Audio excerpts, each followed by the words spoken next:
जय हिंद दोस्तों, कैसे हैं आप लोग? मज़े में होंगे, बढ़िया। ठीक है ना। तो आज से हम एक नई शुरुआत करने वाले हैं। आज से हम करने वाले हैं 10th क्लास वालों के लिए मोस्ट इंपॉर्टेंट क्वेश्चन की सीरीज स्टार्ट। ठीक है ना। ये सीरीज चलेगी आपके एग्ज़ाम तक। ठीक है ना। जिस दिन एग्ज़ाम होगा उसी दिन ये सीरीज बंद होगी, जब तक चलेगी। ठीक है ना।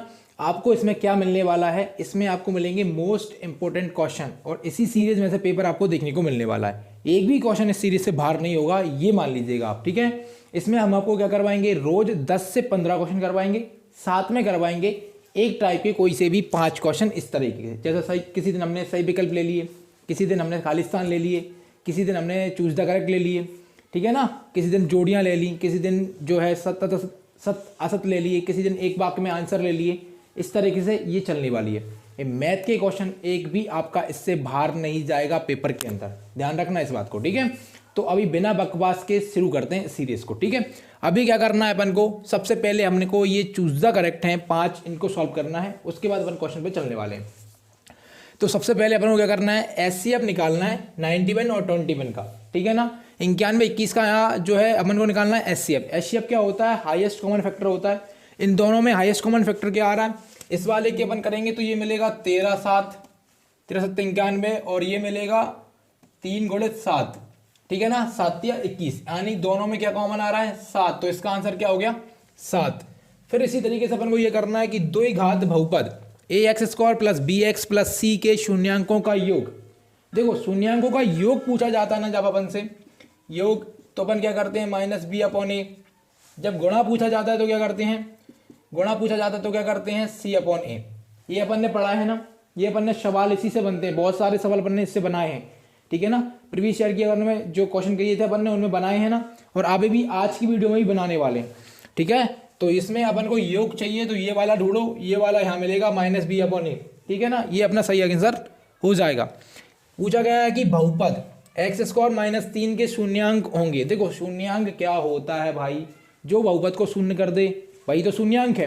तो आपको इसमें दिमाग नहीं लगाना है, आपको इसमें ऑप्शन उठा के रखना है और चेक करना है। जैसे अपन इस वाले को उठा के रखेंगे, इसमें माइनस प्लस से मतलब मत रखना, क्योंकि स्क्वायर है तो माइनस वाला भी प्लस हो जाएगा और प्लस वाला प्लस रहेगा ही, तो माइनस प्लस से कोई अंतर नहीं आएगा अपन को। यहाँ पे चाहे माइनस आ जाए चाहे प्लस आ जाए। इस वाले को उठा के देखते हैं, √3 को क्या करेंगे? √3 लेंगे इसमें। ठीक है ना। इसका स्क्वायर -3, तो √3 का स्क्वायर कितना होता है? 3 होता है। -3 = 0। इस बहुपद को उसने क्या कर दिया? शून्य कर दिया। तो इसका शून्यांक किया ये। अब ये जरूरी नहीं है कि पहला ही वाला मिले आपको हर बार, दूसरा वाला मिलेगा। पहला वाला रख के देखो, फिर दूसरा वाला देखो। पहले वाले से नहीं बना, दूसरे से बनेगा, दूसरे से नहीं बना, तीसरे से बनेगा, तीसरे से नहीं बना, चौथे से बनेगा। 4 से ज़्यादा तो है नहीं, चारों में से एक आंसर होगा, ये तो तय है। ठीक है ना। तो इसी तरीके से आपको इसको करना है, ना कि दिमाग लगाना है, अपना नहीं लगाना कि हमको इसमें सवाल के जैसा करना है। ये 1 नंबर का है, वो 2 या 3 नंबर में आता है। ठीक है ना। तो 1 नंबर का है तो कम मेहनत में कीजिएगा। ठीक है। फिर बात करते हैं अपन एपी जो श्रेणी अपन को दी है, इसका 11वां पद पूछा है। तो इस वाले को अभी तुरंत आप क्या करेंगे? हवियाल मुझे ये वाला क्वेश्चन सॉल्व करके बताएंगे, कमेंट में आंसर देंगे। ठीक है ना। कुछ नहीं है, इसमें फॉर्मूला लगाएंगे अपन और हो जाएगा। ठीक है। जस्ट सेकंड का आंसर है। जब तक अपन क्या करते हैं? बिंदु ए वाला देखते हैं, 5वां वाला। इसमें क्या है? अपन से बोला गया एक बिंदु ये है, दूसरा बिंदु ये है बी, के बीच की दूरी क्या है? इनके बीच की दूरी अपन से पूछी गई है। दूरी का फॉर्मूला आपको याद होगा, नहीं है मैं लिखवा देता हूँ। देखो, दूरी का फॉर्मूला होता है अपन को x2 - x1 का whole square plus y2 - y1 का होल स्क्वायर। ये रूट के अंदर रहता है, इनमें मान रखते हैं और 0, जो भी आपका आंसर आता है वो आपका क्या हो जाता है? दूरी हो जाती है। ठीक है ना। देखो, यहाँ ए आपको दिख रहा है, x1 कितना है? 0 है, x2 कितना है? 0, यानी कि 0 - 0 का होल स्क्वायर प्लस y2 क्या है? -2। ठीक है ना। और माइनस का 6 का होल स्क्वायर, इसके अंदर क्या होगा? रूट हो जाएगा। ठीक है। तो ये तो आपका 0 हो गया।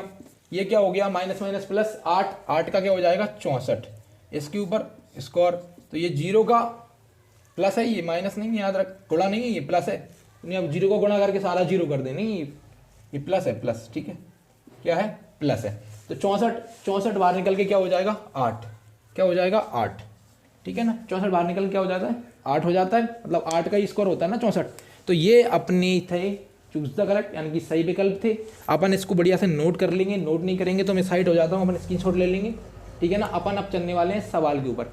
आज अपन ने जो है इस सीरीज़ के अंदर 2 नंबर वाले सवाल लिए हैं। कैसे लिए हैं? 2 नंबर वाले सवाल लिए हैं। कम से कम 10 क्वेश्चन है, इतने शानदार क्वेश्चन है कि 10 में से एक क्वेश्चन आपको पक्का मिलेगा। एक मैं कह रहा हूँ अगर 2 भी मिल सकते हैं, लेकिन एक तो पक्का ही है, इनमें से एक क्वेश्चन मिलना बहुत ज़रूरी है। और मैंने मिक्स क्वेश्चन लिए हैं तो आपको प्रैक्टिस हो जाएगी, बाहर एक भी नहीं जाएगा, ठीक है ना। तो शुरू करते हैं, आप इसको नोट कर लिए लोग, आपने कर लिया ना, नोट कर लिए। अपन अब क्या करने वाले हैं उसको देखो। पहला वाला क्वेश्चन अपन को दिया है कि 10 और 250 के बीच में 4 के कितने गुणज हैं। देखो गुणज और गुणनखंड में कभी कंफ्यूज मत होना। गुणज क्या होते हैं, जो मल्टीप्लाई होते हैं ना, जैसे 4, 4 दूनी 8, 4 तिया 12, 4 चौको 16, 4 पंचे 20, ये क्या होगा, इसके गुणज होगा। जबकि इसके गुणनखंड क्या है, 2 × 2, 2 × 1, ये किसके हैं, 4 की गुणनखंड है। जबकि इसके गुणज क्या है, 4 है, 8 है, 8 के अलावा फिर क्या है, 8 के अलावा 12 है। ऐसे करके जो होते हैं ना वो इसके फाड़े में आते हैं, वो गुणज होते हैं। जबकि जिनसे मिलकर ये बना हुआ होता है उनको बोलते हैं अपन गुणनखंड, ठीक है ना। बात समझ में आ गई। तो सबसे पहले अपन क्या करने वाले हैं इसके अंदर कि इसके कितने गुणज हैं जो 10 और 250 के बीच में है। तो 10 से बड़ा पहला वाला गुणनखंड 4 का क्या आता है, 12 आता है। क्या आता है, 12। 12 के बाद आता है 16, 16 के बाद आता है 20, 20 के बाद आता है 24, और ऐसे आते रहेंगे आते रहेंगे आते रहेंगे। 250 4 का गुणनखंड होता है क्या, नहीं होता। तो 250 से छोटा कैसे होता है, वो होता है 248। हाँ 248 होता है। देखो 4 × 24, 4 दूनी 8। तो ये पूरी आपकी क्या बन गई, एपी बन गई। क्या बन गई, एपी बन गई। देखो इसमें पहला पद क्या हो गया, अब देखो ठीक है ना, ये एपी बन गई। अब अपन को कितने पद टोटल हैं गिनना है। तो एक तो आप कैसे कर सकते हो, इनको पूरा लिखो और पूरे गिन के लिख दो कितने हो रहे हैं। या फिर आप ऐसे कर सकते हो कि इसको समांतर श्रेणी से कर लो, यानी कि पहला पद, अंतिम पद, सार्वंतर निकालो और एन की वैल्यू निकाल लो कि कितने पद बन रहे हैं। तो उसके लिए अपने पास एक फॉर्मूला होता है। कौन सा फॉर्मूला होता है अपने पास, ए एन बराबर a(n-1) प्लस लगा होता है यहाँ पे होता है डी, ठीक है ना। यही एक फॉर्मूला होता है अपने पास, a+n-1 × d, ये अपने पास एक फॉर्मूला होता है, ठीक है ना। ये फॉर्मूला होता है अपने पास। अब क्या करेंगे अपन, पहला वाला a की वैल्यू क्या है, इसमें 12 अपन को दिए, प्रथम पद को जो है a बोला जाता है। सार्वंतर मतलब इनके बीच में कितने का अंतर चल रहा है, 4 का। यहाँ से यहाँ 4 का, यहाँ से यहाँ 4 का, ये 4 के मल्टीप्लाई हैं तो सीधी सी बात है कि 4 का अंतर चल रहा होगा। यानी कि डी कितना हो गया, 4 हो गया। एन अपन को निकालना है, ए एन कितना दिया अपन को, ए एन का मतलब कितना होता है, लास्ट वाला पद यानी 248, ये अपना आखिरी वाला पद हो गया। कैसे करेंगे, देखो ए एन की वैल्यू क्या दी है, 248 दी है, ठीक है ना। ए अपन को कितना दिया है, ए दिया अपन को 12 प्लस एन अपन को निकालना है और डी अपन को कितना दिया है, 4, ठीक है। आराम से कर लेंगे। देखो ये इस तरफ आएगा तो ये किसका हो गया, माइनस का, यानी कि 248 - 12। इधर इस वाले 4 का गुणा करेंगे तो 4n-1, ये मिल गया, ठीक है। यहाँ तक कोई दिक्कत नहीं है। इसको घटाएंगे तो ये आपको मिलने वाला है कि यहाँ पे देखो 8 में से 2 गया तो 6 बच गया, फिर 3 बच गया, फिर यहाँ 2 बच गया, फिर यहाँ पे क्या बच गया कि 1 माइनस का था, इधर आगे फिर आएगा। देखो ये 1 था ना, इसको भी इस तरफ ले आओ तो ये हो जाएगा प्लस का 1 बराबर में 4n। तो ये आपको मिलेगा 2, 3, 7 बराबर 4n, सॉरी 4n नहीं 4, जो 4 का हो जाएगा, ठीक है ना। ये 4 हैं, 4 जोड़ेंगे तो कितना हो जाएगा, ये 240 हो जाएगा। देखो 1 मिनट फिर से समझने की कोशिश करो, कोई दिक्कत नहीं हुई है। देखो अपन ने ये ए एन का मान रख लिया, फिर ए का मान रख लिया, एन का मान रख लिया। एन का मान कहाँ से रखेंगे, जब यही नहीं तो नहीं रखा, डी का रख दिया 4, ठीक है ना। तो ऐसे के ऐसे लिख दिए, 12 को इस तरफ लाके घटा दिया, 236 मिल गए। 4 का गुणा किया तो 4n और 1 में करेंगे तो 4 इधर माइनस के थे, इधर लाए तो प्लस के हो गए, जोड़ दिए 240 हो गए, और ये उस तरफ हैं। अब उनको क्या करेंगे कि इस वाले n में से इसको हटाएंगे, मतलब ये गुणा में है, इस तरफ आएगा किसके में हो जाएगा, भाग में हो जाएगा। देखो ये मिलेगा आपको n बराबर 240/4, बस काट दो, 4 × 24 मतलब कि 60। तो आपका आंसर n की वैल्यू कितनी आ गई, 60 आ गई। यही आपके आंसर है।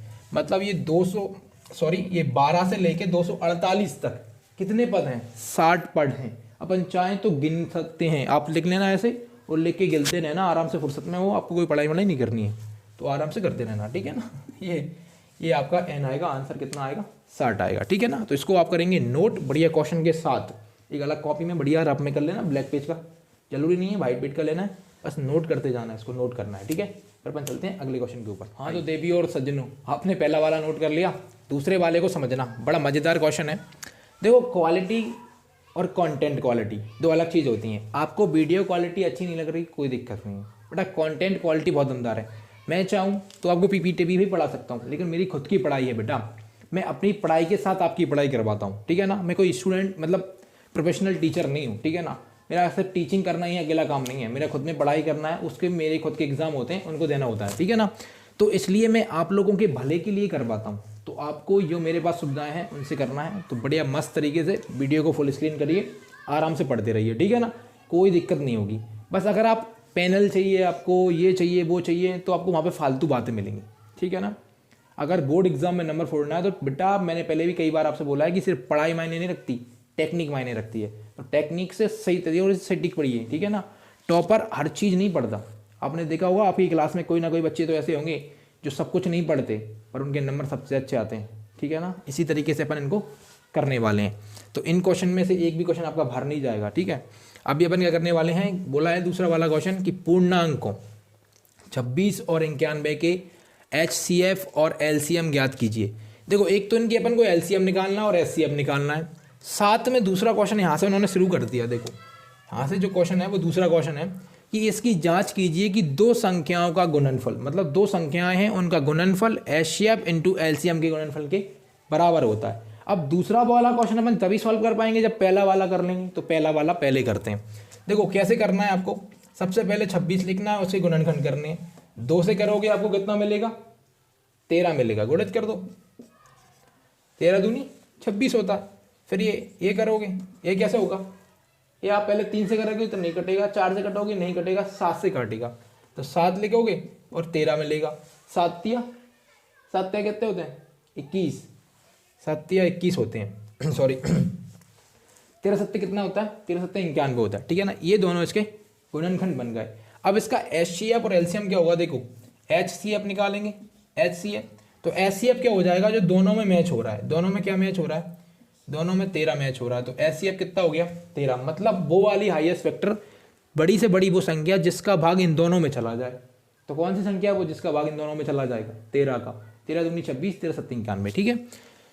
अब बात करते हैं LCM की।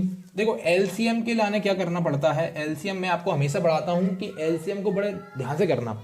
जो आपने HCM में कॉमन ले लिया ना, उसको सिर्फ एक ही बार लिखना है, बाकी के जो बचे हैं उनको सबको लिखना है। जैसे 2 है उसको लिख दो, 7 है उसको लिख दो, बस हो गया, ठीक है ना। अब इसका अपन इंटू करेंगे तो आपका बन जाएगा। कैसे करेंगे, देखो 13 दूनी 26, कितना मिल गया, 26 मिल गया, 26 में कर दो 7 का, तो 7 छंग 42, 42 की तो वहां से लग गई 4, 7 दूनी 14 और 2 16, वेरी गुड, ठीक है ना।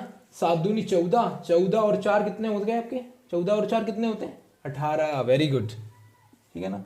तो ये आपका LCM और HCF बन गया, LCM और HCF बन गया।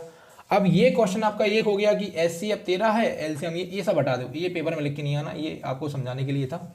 इस तरीके से जमा के आना है कि इस तरीके से गुणनखंड किए, फिर HCF लिखा, फिर LCM लिखा, इस तरीके से करना है। फिर बोल रहा है कि इसकी जांच कीजिए कि दो संख्याओं का गुणनफल HCF इंटू LCM होता है। तो क्या करेंगे, संख्याएं लिखेंगे। संख्याएं अपने पास क्या है, संख्याएं अपने पास है 13 है और 182 है, ठीक है। फिर उन्होंने क्या बोला है कि HCF इंटू LCM, HCF, एक मिनट रुकना जरा है HCF अपन ने 13 लिख लिया, LCM 182 लिख दिया। अब संख्याएं लिखना, संख्याएं क्या है अपने पास, एक तो 26 है, दूसरी 91 है। ये दोनों बराबर आ रहे हैं कि नहीं आ रहा है, ये अपन को चेक करना है। क्या करना है, ये अपन को चेक करना है। सबसे पहले इनका गुणा करके देख लो। देखो 2-3 रास्ते होते हैं, एक तो इनका गुणा करके देख लो कि ऐसा ऐसा आएगा, ये क्वेश्चन आंसर करके आपका बन जाएगा, दोनों सामने दिख जाएगा। तो और ज़्यादा बड़ी संख्या है भी नहीं, तो आप आराम से करके भी देख सकते हैं। देखो 13 का करेंगे आप, 13 दूनी कितना होता है 26 की 6 यहाँ से लग गई 2, 13 सत्ते 91, 13 8 104, 104 और 2 कितने हो गए 106, यहाँ से लग गई 10, 13 एकम 13, 13 और 10 कितने हो गए 23, ठीक है ना। तो मिल गया 23 66। इस तरफ करके देखेंगे आप, तो इस तरफ देखो आराम से करके देख लो, कोई दिक्कत नहीं है। 26 लिख लो, 91 लिख लो, एक का करेंगे आपको 26 मिलेगा, गुणित लगाओ, 9 का गढ़ो 9 छक्के 54 की 4, आंसर मिल गई 5, 9 दूनी 18 और 5 कितने होते हैं 23, ठीक है ना। ये मिल गया आपको 6 6 2 3 2। तो इस तरफ भी क्या मिल गया 23 मिल गया, 6 6 मिल गया। मतलब जो बोल रहे थे वो कि ये जांच करनी है, अपन ने जांच कर दी, ठीक है ना, दोनों बराबर आ रहे हैं। ये नियम होती है, एक प्रमेय होती है कि दो संख्याओं का गुणनखंड गुणा बराबर होता है एचसीएफ और एलसीएम का गुणा, ठीक है ना। तो ये आपको पता चल गया। ऐसे आप चेक भी कर सकते हैं कि आपके एचसीएफ और एलसीएम जो है वो सही है कि नहीं। अगर बराबर आ रहे हैं तो सही है, और अगर बराबर नहीं आ रहा है तो सही नहीं है, ठीक है ना। तो ये अपना आंसर हो गया। ये मटेरियल है, इसको हटा देते हैं अपन। इसको आप बढ़िया से नोट कर लो, या तो नोट कर लो या स्क्रीनशॉट ले लो, कुछ भी कर लो। मेरे हिसाब से नोट किया करो, ठीक है, नोट ज़्यादा अच्छा रहता है, ठीक है। चलते हैं अगले, आइए। हाँ तो मेरे प्यारे भाई और बहनों, आपने इसको 2 वाले को नोट कर लिया होगा। तीसरे वाले को समझना। ये तीसरा वाला इतना मोस्ट क्वेश्चन है कि मैंने इन क्वेश्चन को उठाया जब एनसीईआरटी में, तो एनसीईआरटी उठाने के बाद मैंने क्वेश्चन निकाले। उसके बाद मैंने इनको चेक किया कि कौन कौन से मॉडल पेपर में ये वाले क्वेश्चन दिख रहे हैं। तो मैंने परीक्षा बोध, परीक्षा अध्ययन, मॉडल क्वेश्चन पेपर जो बोर्ड ने जारी किया है मॉडल क्वेश्चन पेपर, उसमें इनके प्रीवियस ईयर के क्वेश्चन पेपर्स में इनमें चेक किया। भाई साहब एक भी ऐसा नहीं है मॉडल पेपर जिसके अंदर ये वाला क्वेश्चन मुझे ना मिला हो। प्रीवियस ईयर में भी लगभग ये बहुत सारे सालों में मिला है, आपको देखने को मिलाएगा। अगर अपने क्वेश्चन लगाए होंगे ना PYQ तो उनमें मिला होगा देखने को। बहुत मोस्ट क्वेश्चन है ये, मान लो कि इसको छोड़ना बिल्कुल बेवकूफ़ी होगी, ठीक है ना। तो इसको समझते हैं। देखो क्या है, बोल रहा है क्या कोई दो संख्याओं का एचसीएफ 18 एवं एलसीएम 380 हो सकता है। मतलब ये बोल रहे हैं कि कोई दो संख्याएं हैं, क्या उनका एचसीएफ 18 और एलसीएम 380 हो सकता है। मतलब सेम दो होनी चाहिए संख्याएं, अलग अलग नहीं कि एलसीएम अलग का हो जाए और एचसीएफ अलग का हो जाए, नहीं। ये पूछना है कि क्या दो संख्याओं का एचसीएफ 18 और एलसीएम जो है 380 हो सकता है। तो आपको इसमें क्या करना है, चेक करने की एक विधि होती है। आप हमेशा एचसीएफ का भाग दे के देख लो एलसीएम में, क्या कर लो, एचसीएफ का भाग दे के देख लो एचसीएम में। अगर एलसीएम में एचसीएफ का भाग चला जाता है तो वो उसका क्या है, बिल्कुल सही है। मतलब वो एक ही संख्या के वो हैं, क्या है, एचसीएफ और एलसीएम है, ठीक है ना। अगर वो भाग नहीं जा रहा है तो वो अलग अलग संख्या के हैं, एक संख्या के कॉमन संख्या के वो ऐसा नहीं हो सकते, ठीक है ना। अपन चेक करते हैं तो अपन लिखेंगे 380। देखो ये सब करना नहीं है, ये सब मटेरियल मैं बता रहा हूँ करना क्या है आपको। क्या करेंगे अपन, 18 का इसमें भाग देंगे। देखो 18 का डायरेक्ट भाग अगर आपको नहीं आ रहा तो 2 से काट के देख लो। आप 2 से काटेंगे, 2 एकम 2, 2 नाम 18, ऊपर मिलेगा 190, ठीक है ना, नीचे मिलेगा 9। अब 9 से और 19, मतलब 9 से ये पूरा पूरा नहीं कट रहा, 3 से भी नहीं कट रहा। मतलब ये है कि इसका भाग इसमें नहीं जा रहा, ये गुणा नहीं है, ये भाग है, ठीक है ना। भाग के लाने बताया मैंने कि ये नहीं जा रहा है, मतलब इसका भाग इसमें नहीं जा रहा है। अब आपको क्या करना है इसका कि भाई साहब ये इसमें भाग नहीं जा रहा है, मतलब ये एक ही संख्या के एचसीएफ और एलसीएम नहीं हो सकते। अपन इसका आंसर क्या आएगा, आंसर ऐसे लिख के आना कि नहीं हो सकते। इन्होंने पूछा क्या हो सकते हैं क्या, तो अपन बोलेंगे कि नहीं हो सकते, ठीक है, नहीं हो सकते। क्यों नहीं हो सकते, अगर कारण पूछें, कभी कभार आगे क्वेश्चन में आता है कि इसका कारण दीजिएगा, तो इसमें कारण में आप क्या बोलेंगे, क्यों नहीं हो सकते, क्योंकि एचसीएफ का भाग एलसीएम में नहीं जा रहा, इसलिए ये एक दूसरे के एचसीएफ एलसीएम नहीं हो सकते। जब भी दो संख्याओं का एचसीएफ एलसीएम एक ही संख्या के होते हैं तो उनका भाग एक दूसरे में चला जाता है, मतलब एचसीएफ का भाग एलसीएम में चला जाता है। इतना नहीं लिखना, ये बोलना कि एचसीएफ का भाग एलसीएम में नहीं जा रहा, इसलिए, ठीक है। तो इसको बढ़िया से नोट कर लो, नहीं तो दिमाग में छाप लो, क्योंकि मैं बोल रहा हूँ ये संख्या तक चेंज नहीं मिली मुझे भाई साहब, संख्या तक यही की यही मिली है। कम से कम 5-6 मोस्ट जो मॉडल पेपर मैंने देखे उनके अंदर मुझे ये वाला क्वेश्चन मिला, तो इसको बहुत ज़्यादा मोस्ट है क्वेश्चन, तो इसको आप लिख लेंगे, ठीक है। अपन चलते हैं। हाँ तो भाई साहब और मेरी दीदियों आप लोगों ने क्वेश्चन नंबर 3 नोट कर लिया। क्वेश्चन नंबर 4 को समझना, इतना मस्त क्वेश्चन है कि मज़ा आ जाएगा आपको। देखो क्या बोल रहा है कि दो संपूरक कोणों में बड़ा कोण छोटे कोण से 18 अधिक है, उन्हें ज्ञात कीजिए। देखो बड़ा कोण छोटा कोण बाद में देखेंगे, पहले देखने वाले हैं कि संपूरक कोण की बात कर रहा है भाई साहब। ये क्या कर रहा है, संपूरक कोण की बात कर रहा है। और दो संपूरक कोणों का योग कितना होता है, 180 होता है। तो पहले इसको लिखेंगे कि x + y बराबर 180 दो संपूरक कोणों से, ठीक है ना, 180 डिग्री। अब बोल रहा है कि कोणों में बड़ा कोण छोटे कोण से अधिक है कितना, 18। अब एक कोई से कोण को आप बड़ा मान लो, जैसे मेरा मन कर रहा है कि मैं x को बड़ा मान लेता हूँ y से, कर देंगे माना, ठीक है ना, माना करके लिख देना। समझ जाएगा एग्जामिनर आपकी भाषा को। अब आपको क्या करना है, यहाँ पे लिखना है कि x माइनस वाई बराबर आपको मिल गया 18 डिग्री, ठीक है ना। 18 अधिक है, उन्हें ज्ञात कीजिए। अब इन्हें ज्ञात करना है दोनों को, मतलब x और y के मान आपको निकालने। अब मुझे एक बात बताओ कि मैं इसको समीकरण नंबर 1 दे दूँ नाम, इसको समीकरण नंबर 2 नाम दे दूँ। अब आपकी जो मर्जी हो वो कर लेना, चाहे प्रतिस्थापन में इसको कर लो आप, चाहे विलोपन से कर लो। मेरी मर्जी है कि मैं इसको विलोपन से करूँगा, लिखने की जरूरत नहीं है कि विलोपन करना, कोई दिक्कत नहीं है। आप बढ़िया से करेंगे, पहले लिखेंगे समीकरण 1 और 2 को हल करने पर बस क्या करेंगे, देखो ये प्लस का ये माइनस का खत्म, 2x लिखो और यहाँ पे देखो ये जुड़े हैं तो ये भी जुड़ने वाले हैं, तो ये मिलेगा आपको 8, 9 और 1, ठीक है ना। x बराबर आपका मिलेगा 198/2, 2 से काटोगे 2 9 18 और 1 बच गया तो 2 9 18, मतलब x की जो वैल्यू आ गई आपकी वो आ गई 99। कितनी आ गई? 99। x की वैल्यू कितनी आ गई आपकी? 99। अब इस x की वैल्यू किसी भी समीकरण में रख दो आप। मैं लिख देता हूँ कि x का मान समीकरण 1 में रखने पर, ठीक है ना, समीकरण 1 में रखने पर, एक क्या था अपने पास, x था, y था, बराबर में 180 था, ठीक है ना। x की वैल्यू अपन को क्या दिया है? 99 दी है, तो 99 प्लस y बराबर 180। अब आप क्या करेंगे, इसको 99 उधर जाएगा, किसका हो जाएगा? माइनस का हो जाएगा, तो y बराबर 180 माइनस 99 जब आप घटाएंगे तो 0 में से 9 जाएगा, 1 बचेगा, फिर 18 में से 10 जाएंगे तो 8 बचेंगे भाई साहब, और 1 में से 1 जाएगा तो 0 बचेगी, मतलब कि आपकी y की जो वैल्यू आ गई वो 81 आ गई, x की वैल्यू 99 आ गई। आपको दोनों कोणों के मान जो हैं मिल गए, स्वाहा। बात समझ में आ गई ना? कुछ नहीं किया, देखो भाई साहब, जब संपूरक कोण बोला है तो दो कोणों का मान 180, जब उनका अंतर अपन को दिया है तो कोई दिक्कत ही नहीं है, x माइनस वाई। अब इनको आप प्रतिस्थापन से भी कर सकते हैं, विलोपन से भी कर सकते हैं। सबसे सरल आपको क्या लग रहा है, ईमानदारी से बताइएगा।